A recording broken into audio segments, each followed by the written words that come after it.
Hi, it's Lauren Perot from RE/MAX with your weekly home update for the Portland metro area for the week ending March 31st. As always, this includes Clark County, Washington. Is your home's equity still safe? Is this a good time to buy real estate? Sales prices are still relatively strong compared to last year at this time, but I'm still concerned about the size of our pool of potential buyers, especially with mortgage rates stuck in the 6s and 7s. It's time for a statistics-centered, no-fluff market update. The average sales price decreased by 1% from the previous week, but it was still 3.2% higher than last year at this time. These numbers typically do fluctuate from week to week. So, to provide some context, I looked back at the March sale prices. In the first half of the month, the average sales price remained relatively stable compared to 2023. It was up by only 0.1%. However, the second half of the month appeared to be better, with a 4.1% year-over-year increase. Keep in mind that prices tend to rise around this time of year. The number of homes that were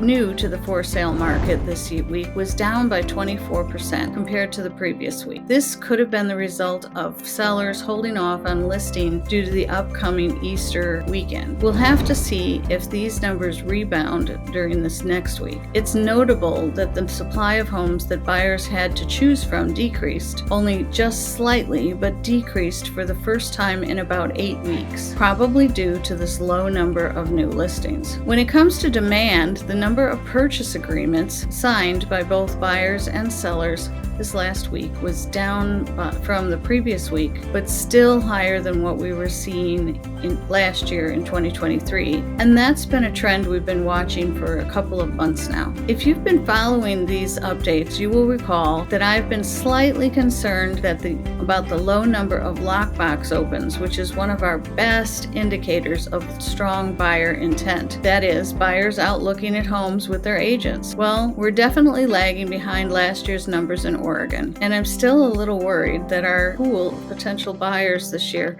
isn't as large as it was last year, meaning that our market could run out of gas sooner this year. If you're thinking of listing, now's the time. Last week, the number of Lockbox opens on the Oregon side was about 28% lower than that in 2023. But keep in mind that we're comparing Easter weekend to a non-holiday weekend from last year, because Easter moves around. So I'm hoping for a bounce back with next week's numbers. What is happening with interest rates? Well, we got some inflation numbers the last Friday in March. They came in pretty much as expected, but it still made a lot of analysts worried that we're not making enough progress with our inflation numbers, probably because of shortage of labor, to see a cut in the Fed funds rate in June. That pushed interest rates for the 30-year fixed from 6.375% last week to 6.5% earlier this week.